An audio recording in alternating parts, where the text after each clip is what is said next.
Assalamualaikum warahmatullahi wabarakatuh. Kami dari kelompok 10 akan menjelaskan tentang materi disleksia, diskalkulia, dan juga disgrafia. Dengan anggota kelompok Elsie, Indah, Hespi, dan juga Lutfi. Berlanjut ke materi yang pertama, yaitu pengertian disleksia.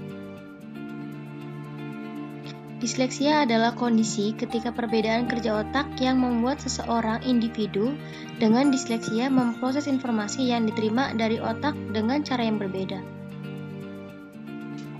Hal itu mengakibatkan orang dengan disleksia mengalami kesulitan memproses informasi. Perbedaan tersebut membuat dirinya harus berusaha lebih keras dalam mengerjakan tugas seperti membaca dan juga menulis. Materi selanjutnya adalah karakter disleksia. Karakter disleksia ini dapat ditinjau dari 4 aspek, yaitu perilaku, cara membaca, tulisan tangan, dan juga bakat. Yang pertama adalah perilaku. Dapat berupa suasana hati yang ekstrim, kurang ketenangan, atau sulit menghadap lebih dari satu instruksi pada saat yang bersamaan, sensitif terhadap keributan, tampak tidak mendengarkan apa yang dikatakan orang lain, dan lain sebagainya. Yang kedua adalah membaca. Penderita disleksia akan mengalami bila membaca untuk diri sendiri keras-keras tetapi membuat banyak kesalahan, dan juga bisa membaca dengan sempurna tetapi tidak memahami apa yang dibaca, atau harus membaca ulang beberapa kali untuk mengerti apa yang dibaca. Kemudian dalam kemampuan menulis, tulisan tangan mungkin tidak terbaca.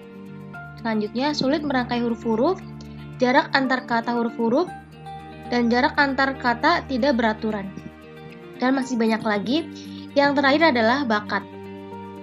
Bakat anak disleksia ini seringkali memiliki keterampilan interpersonal yang luar biasa. Bisa jadi ahli dalam memecahkan masalah. Selanjutnya juga bisa jadi ahli di bidang olahraga dan juga seringkali sangat intuitif. Penderita disleksia ini juga dapat sangat memperhatikan lingkungan dan memperhatikan detail dan juga berpikir secara harfiah. Materi selanjutnya adalah tipe disleksia. Ada 2 tipe disleksia, yaitu developmental disleksia atau bawaan sejak lahir dan acquired disleksia atau dapat dikatakan karena gangguan atau perubahan cara otak kiri dalam membaca. Developmental disleksia diderita sepanjang hidup pasien dan biasanya bersifat genetik. Beberapa penelitian menyebutkan bahwa penyakit ini berkaitan dengan disfungsi daerah abu-abu pada otak.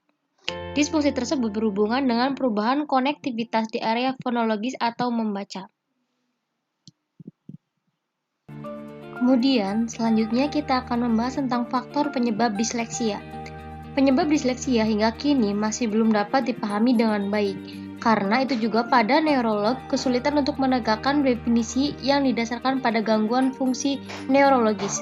Sehingga definisi yang diletakkan adalah bahwa seorang anak dapat dikatakan menyandang disleksia jika terdapat perbedaan yang signifikan antara prestasi yang diperoleh dan kapasitas yang dimiliki. Jika hanya melihat definisi ini saja, maka kita juga akan terjebak pada anak-anak yang mengalami prestasi rendah. Yang terakhir adalah pendamping disleksia. Hal ini dapat dilakukan dengan memberikan instruksi pada anak disleksia. Berikan hanya satu instruksi pada satu waktu agar anak dapat memproses informasi secara efektif.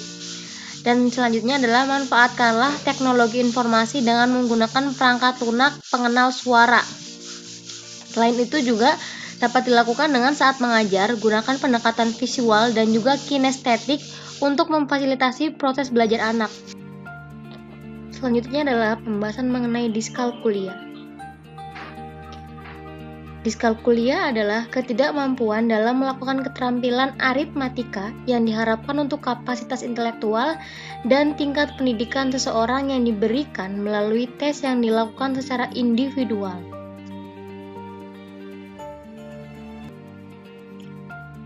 Selanjutnya adalah berbicara tentang karakteristik. Karakteristik ini dibagi menjadi 2 ciri utama, yaitu yang pertama adalah kesulitan dalam mempelajari dan mengingat fakta-fakta aritmatika.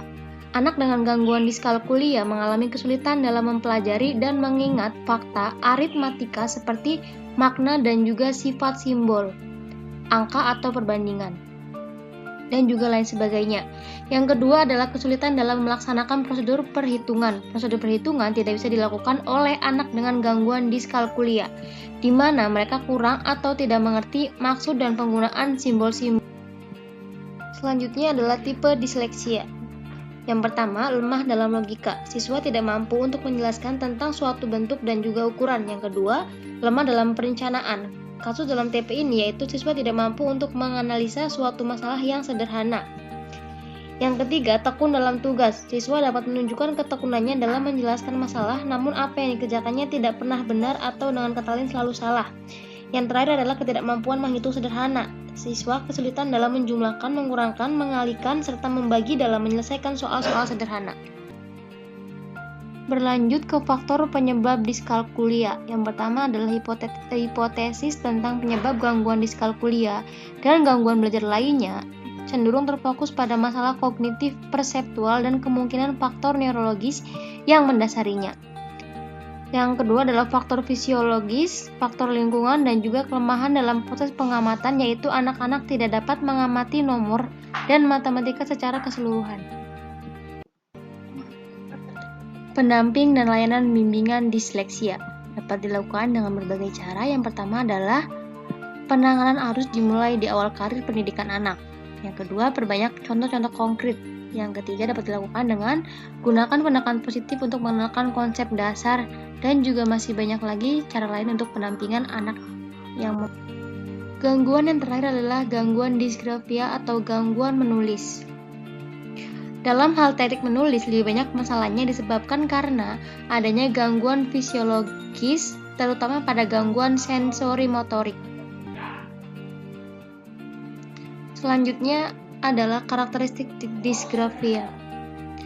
Yang pertama, tidak konsisten dalam membuat bentuk huruf, penggunaan huruf besar dan huruf kecil masih tercampur, ukuran dan bentuk huruf dalam tulisannya tidak proporsional, dan masih banyak lagi karakteristik disgrafia lainnya. Yang selanjutnya adalah faktor penyebab disgrafia.